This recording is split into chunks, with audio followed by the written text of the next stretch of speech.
And I am back for more Descartes, and we may have two more videos, including this one, to go to wrap up part 4 of the discourse on method using the Hackett edition. And I am wearing the first tie I ever owned, featuring Bugs Bunny.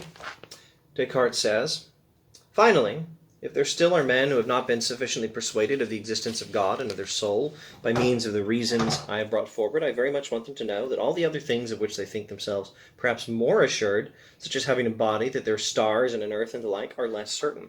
So if some people doubt the existence of God, or the existence of their souls, or perhaps the nature of God as a perfect being, or the nature of the soul as a non-physical thing that essentially has the function of thinking, and if anyone thinks that the existence of a teacup is more certain than the existence of the soul, or the existence of stars and the earth, trees and mountains is more real, more certain, more likely, more probable, more well established than the existence of God and the soul, and the nature of the soul is a non-physical thinking thing. If anyone thinks that, Descartes says, I'd like those people to know they're wrong. The existence of a teacup is not nearly as well established as the existence of the soul and the existence of God. Same with trees, mountains, stars, and the earth itself.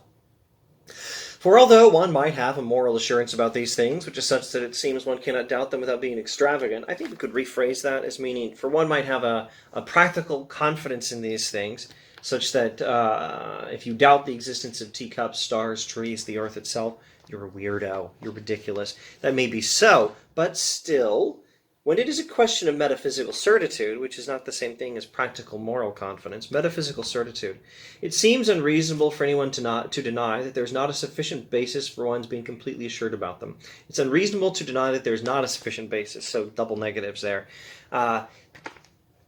It seems unreasonable, no, triple negatives, it seems unreasonable to deny that there is not a sufficient basis. In other words, there is no sufficient basis for the existence of teacups, stars, trees, the world, outside of God and the soul.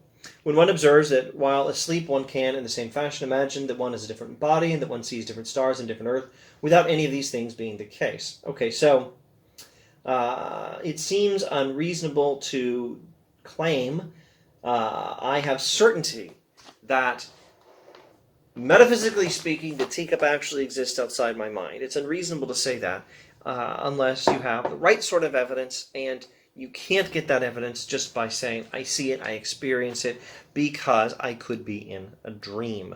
So here we're getting another look at the Cartesian thought experiment, in this case, the dream thought experiment. The movie Inception is, again, a fairly good sci-fi scenario for thinking through this. What if the world as I know it is all a dream? So, how do you get past this? Descartes' not saying maybe the world is a dream as a serious hypothesis. What he's saying is, seriously, we don't know that it's not a dream without first knowing the soul and then God.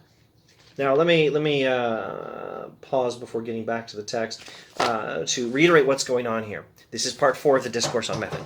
He's applying the method for eliminating error as much as possible and gaining as much truth as possible that he summarized in part 2 of the Discourse when he was still sitting in the stove-heated room for a while.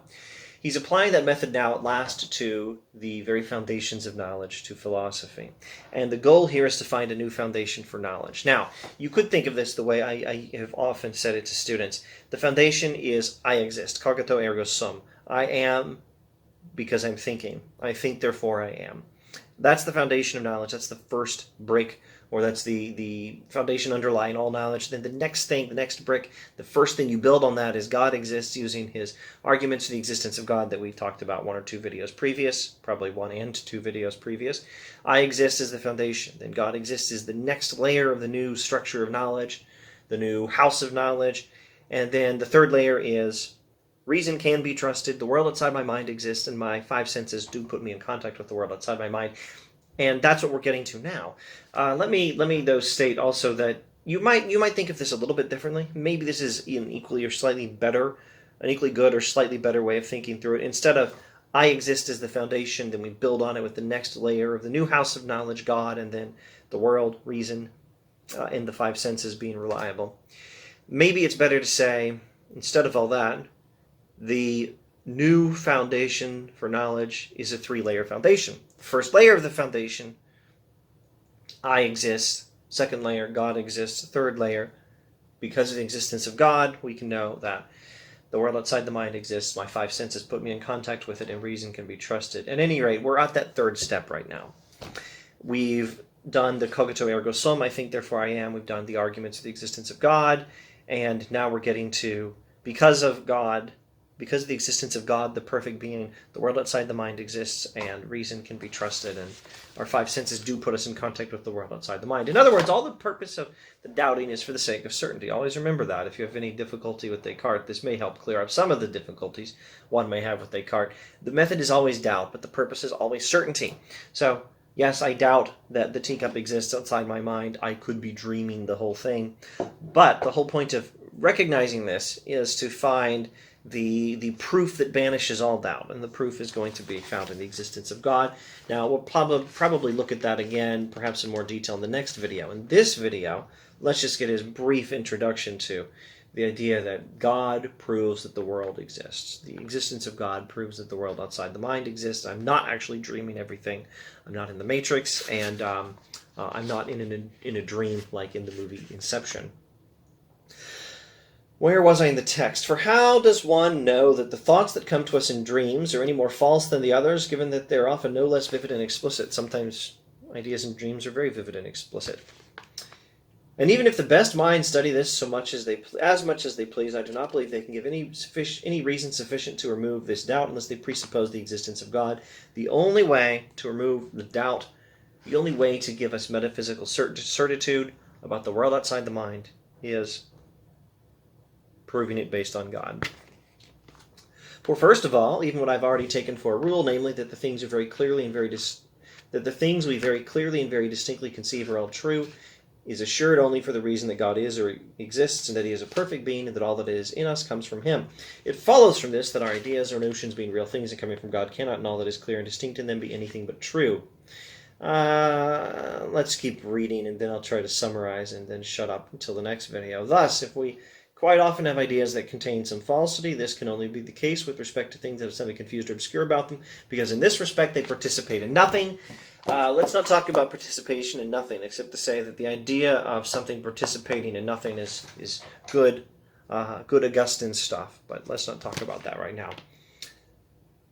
That is, they are thus confused in us only because we are not perfect, and it is evident that it is no less a contradiction that falsity or imperfection as such proceeds from God than that truth or perfection proceeds from nothing. But if we do not know that all that is real and true in us comes from a perfect and infinite being, however clear and distinct our ideas were, we would have no reason, that assured us that they had the perfection of being true. So the next paragraph is going to go into this and hopefully clarify. Let me see if I can just summarize or paraphrase all those words I just read with as few words but as clear as possible. God exists and is a perfect being, and therefore I am not in a dream. The world outside my mind exists. The teacup is real because from perfection, imperfection cannot come. And from